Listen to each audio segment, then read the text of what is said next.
મીઠું નાખતા જશો એમ પાણી શું થતું જશે? ઓછું થતું જશે, કારણ કે મીઠું પાણીની જગ્યા ઝૂંટવતું જશે. એક કોન્સેપ્ટ છે જુઓ અહીંયા, મીઠાવાળું પાણી શું છે? દ્રાવણ છે. મોસ્ટ ઇમ્પોર્ટન્ટ કોન્સેપ્ટ છે. જ્યારે જ્યારે તમે મીઠું વધારતા જશો ત્યારે તમે શું કરો છો? દ્રાવ્ય વધારો છો.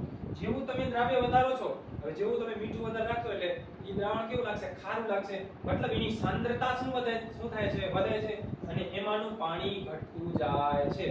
ટૂંકમાં ધ્યાન રાખો, મીઠાવાળું પાણી હોય, જેમ જેમ તમે મીઠું રાખતા જાઓ એટલે કે તમે દ્રાવ્ય ઉમેરતા જાઓ છો, દ્રાવ્ય ઉમેરતા જાઓ છો તો પાણીની જગ્યા એ ઝૂંટવતું જશે મીઠાના અણુઓ, એટલે કે દ્રાવક ઘટતું જશે, દ્રાવણની સાંદ્રતા વધતી જશે અને દ્રાવણમાં પાણી ઘટતું જશે. બરાબર?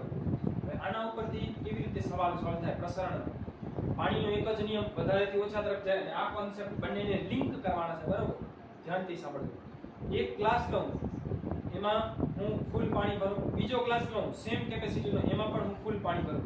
એકમાં હું 2 ચમચી મીઠું રાખું, એકમાં હું 4 ચમચી મીઠું રાખું. હવે આમાં મેં શું રાખ્યું? 4 ચમચી મીઠું રાખ્યું, એટલે કે દ્રાવ્ય વધી ગયું, મીઠું વધી ગયું એટલે સાંદ્રતા વધી ગઈ. જેમ સાંદ્રતા વધી જશે એમ પાણી શું થશે? ઘટી જશે. એટલે આમાં પાણી આની સાપેક્ષે ઓછું હશે.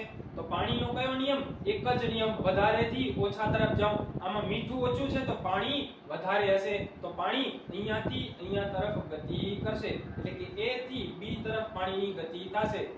પાણીની ગતિ માટેનો આ એક જ તમારે યાદ રાખવાનું, બધું ભૂલી જવાનું કે પાણીની ગતિ કેવી રીતે થાય.